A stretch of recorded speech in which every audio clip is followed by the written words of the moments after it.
All right, so we are discussing this numerical from the topic of projectile, and this is more of a derivation and conceptual discussion. All right, so we have done some derivations, and what we will do now is move forward with some more discussion. The idea of discussion is to ensure that you are also able to participate and show the skill you have developed so far. So let's start working on the y-axis part of it. We know that when you project a body, the acceleration due to gravity is always minus g because of the sign convention. At the highest point, the velocity of vertical motion becomes 0, and then you fall at the point which is called as the point of impact, right? So what we're doing now right now is studying the ground to ground projectile motion. Okay, and the whole focus of the conversation is y-axis. So you can make out from the diagram that the vertical displacement is 0, and therefore the coordinates of the g which is written on the right hand side is r comma 0, which is nothing but the range. You can see the formula of range we have derived above in blue. Anything written in blue refers to the x-axis motion, and we are using the color which is black for the y-axis motion, right? So let's get back to this particular situation where the vertical displacement is 0, and now let us see with the help of this how can we derive the multiple parameters we have written above. So I'm going to give you a short trick to calculate something. I'm marking the highest point, which is the highest y coordinate which is possible in a projectile motion. All right, so we know the velocity at the highest point is 0, right? We're talking about vertical motion. I'm not writing in blue, I'm writing in the black color. All right, so this is ground to ground. The vertical displacement is 0, the velocity at the highest point is 0. Now let's look at the diagram again. The initial velocity of projection in y-axis is u sine theta, that you can see, right? We already discussed this. Now I'm going to tell you y-axis, a short trick so that you can calculate the time of flight very fast. The put vertical displacement is equal to 0. I hope this makes sense to you. And now let's use, because the motion is uniform acceleration, let's use the first equation of motion. V is equal to u plus at. Right? Now let's start putting the values here. Our final velocity is 0. Okay? Let's write the formula. Acceleration remains minus g throughout the motion. Alright, let me just substitute the values here. Minus g into t. So we are focusing on the overall motion, where because the vertical displacement is 0, and therefore what we will get is a time of flight. Okay, let me just write t is equal to the time taken to reach the highest point. So we're talking about half the time of flight rather than the total time of flight, but we will use that concept. Okay, so you're reaching from ground to ground, you put the overall vertical displacement to be 0, but for the highest point you're calculating the value of vertical velocity to be 0, and therefore the half of time of flight has come out to be u sine theta by g. This is straightforward if you just consider half the motion. But right now what I told you was we will calculate the time of flight, which we calculated earlier also, with the help of a new trick, which is the vertical displacement is 0, which is vertical displacement is y is equal to 0. We have so far calculated the time, half of time of flight, which is this, because the velocity is 0, and now let's calculate the total time of flight, and by symmetry we can also make out that the time of flight on the first part of the motion and the time of flight of the right side motion is identical. I hope this makes sense to you. Okay, now the short trick part of it, which is when we put y is equal to 0. So we're referring to that the displacement in y-axis is 0. Nothing great, right? But it will give you a quick approach to finding the time of flight. Let's also find out the highest point attained during the projectile by using this time we have found out, which is half the time of flight. Let's use the second equation of motion, and we're finding h. This derivation comes very often in your school examination or when you're learning the theoretical concepts. Okay, so let's continue to do this. And all right, as we substitute the values of the half the time of flight and the initial velocity, and g to be minus g. Remember, g will always be downwards, and as per sign convention, g always will be minus g. Okay, and now after substituting the values, let's do some algebra and solve it. You can see the second expression is half the first expression with a negative sign.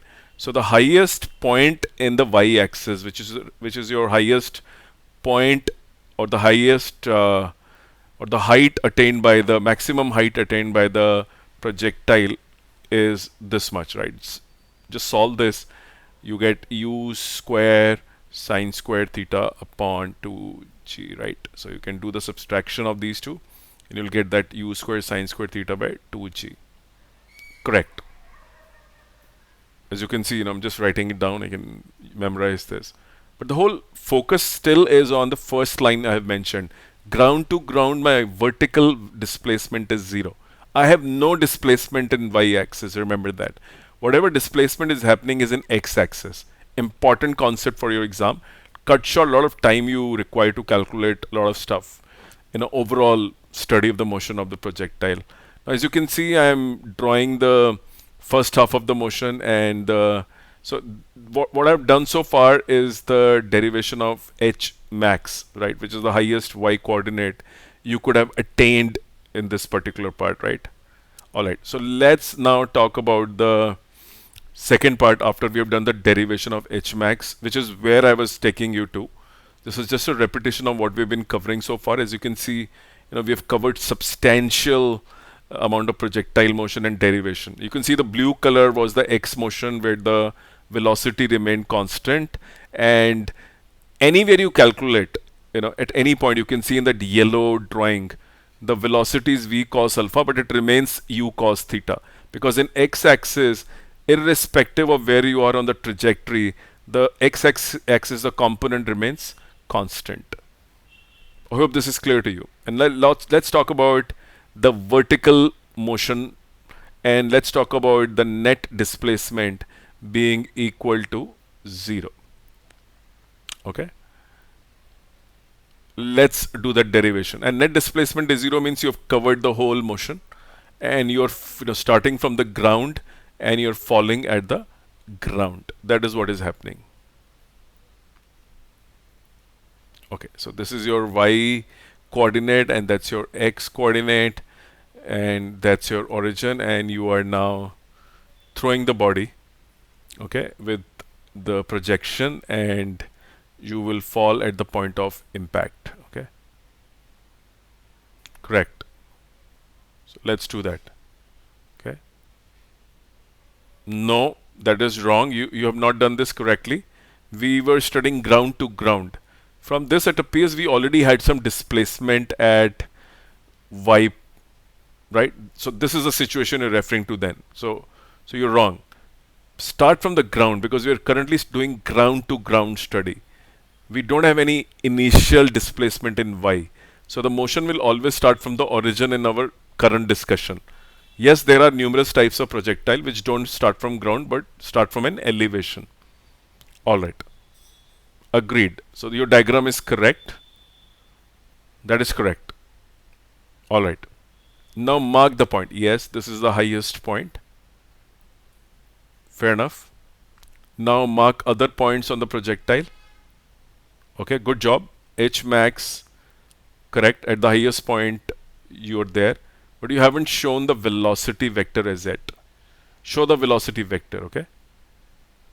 Yes, show the velocity vector, making an angle. Yeah, you can use a different color to show the velocity vector. So I encourage students to use different colors for different variable, so that they can play with the variable. They can understand how the variables dance with each other.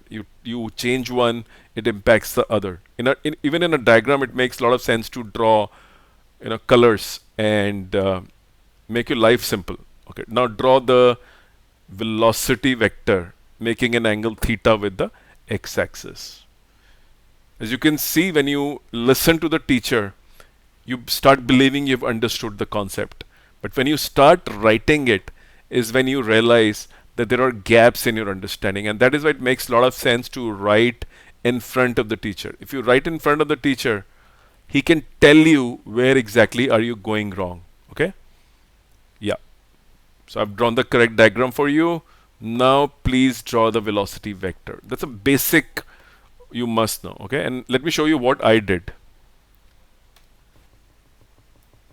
Alright. So see the way I drew it and do a comparison. I drew a velocity vector.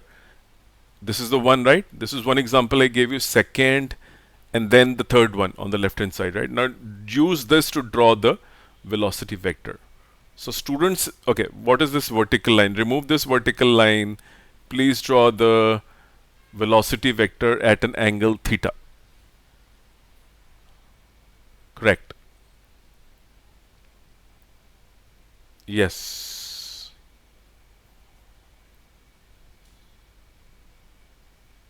Yep. So you're referring to the first half of the motion, agreed. But I asked you to draw the velocity vector. Can you draw the velocity vector? Let me show you again where I've drawn this. So this was my velocity vector. This was another velocity vector. Okay, then another velocity vector. Please draw it yourself. Let me show you again, right? How to draw a velocity vector. This is your velocity vector. Tangent to the parabola initially at an angle theta. Learn nitty-gritties. Unless you get into detail, the devil is in the detail. If you don't use detail, you will not be able to understand the concept. Draw a tangent here, okay? Very small touching, yes. No, this is a curve. Please redraw this and make a straight line. This is still not making, yes. That's the way you draw the velocity of projection. Where is your angle? Show me your angle. Show me your angle. The angle of projection, very important. Struggling. You're still struggling. Okay, this is the magnitude of the velocity of projection. But where is the angle of projection? The angle you make with the x-axis. Still not. Okay, let me show you what I did. Look at this. Velocity. And this was my angle. This was my angle the velocity vector is making. You have not drawn it. So just by listening someone you don't understand unless you do it in the class. If you don't do it in the class with the teacher, you learn nothing. 60 people sitting in the room. What's your learning? Zero. You don't retain anything. But if you do it jointly with the teacher on the board, you're able to do it. Please rub it off. I don't know what you've drawn. All right. Better. Now you have shown the u and theta. Okay, fair enough. Mark the velocity at the highest point. Yes, at this point. The vertical velocity was 0. We already did the derivation. Yes. Okay. But what about the horizontal velocity? The horizontal velocity remains same. Draw it. Show the horizontal velocity at the highest point. Let me show you what I did. Okay, okay, go to my figure. Okay, so yes, I did show you, but look at the highest point. I have shown an arrow, blue color arrow at the highest point. Yes, this is my u cos theta. So in your diagram at the highest point, please show u cos theta. Go down. Okay, use your figure. Yes, yes. Now draw the velocity vector u cos theta. That cannot change throughout the x-axis motion. The velocity remains same. Absolutely good. Good job done. Tangent again to that curve. The parabola. We have not done the equation of trajectory, but you're still learning. It's a very initial phase. It's a beginning. Good. Yes, that's the way you draw vectors neatly. So that's your x-axis and the other one is y-axis. Draw it. Draw it, the y-axis and x-axis. Okay. I'm doing nothing. You're doing everything in the class now. I'm just watching you do and correcting you. Nobody will watch your copy in the class. But if you work on my board, you can see, I can see everything you're doing and I can correct you. You.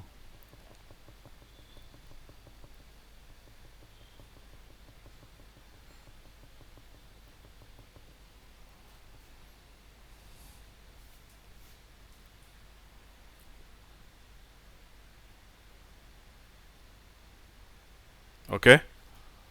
Theta. Okay. What is x? What is x? You should write ux. You're not writing about displacement. You're writing the velocity vectors. Ux. Okay. The subscript x tells you it's a x component.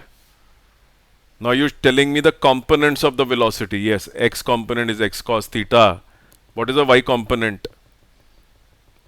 Okay. What is the y component? Yes, let me show you. Look at my diagram. Look at my triangle. The y component is u sine theta. X component is. This is what I taught you. Just by watching someone, you don't learn unless you do it yourself. So in my class, you have to do with me on my board. That's where you learn. Otherwise, I would have told you go and watch the video. But now you're learning right away. That's the best way of learning. Yes, draw the y component now. Yes, draw it. Draw a straight line perpendicular. It's a y-axis. Don't be scared. There is nothing to be scared of. It's okay to be sounding stupid in the class. Nobody's going to judge you. Wrong. Should have been perpendicular line. Go back to my diagram again. Yes, it is perpendicular. You need to have strong knowledge of vectors. If you take breaks in class 11th and you're not serious about class 11th, things will wipe out. Please keep practicing. So please go on mute, and I'm not going to record the voice now. I'm just going to record the video, and anybody who's interested in watching this video can continue to watch this. You will have some fantastic stuff in this video on projectile motion. You can learn a lot from this video, specifically the theoretical base. You can develop a very strong theoretical base of projectile motion. I have many numericals in my channel pertaining to projectile motion. And my methodologies, I make the student do the stuff in front of me. Nobody learns by watching videos. This is not installation of internet in your connection, in your house. It's learning. Unless it is live, you don't learn anything. Videos are only just a secondary source of learning because they're cheap. People use them. You cannot learn anything unless there is a live learning session with teacher and student both participating. If student doesn't write anything in the class and is a mute spectator, then also it's like a video. What's the point of sending your children to a classroom where there is nothing to talk? What is happening in the school? You're not allowed to speak. What is happening in the coaching class? You're not allowed to participate. Why do you go there? It's a waste of time. I'm not recording the audio anymore. Please watch this video. Thank you very much for your time.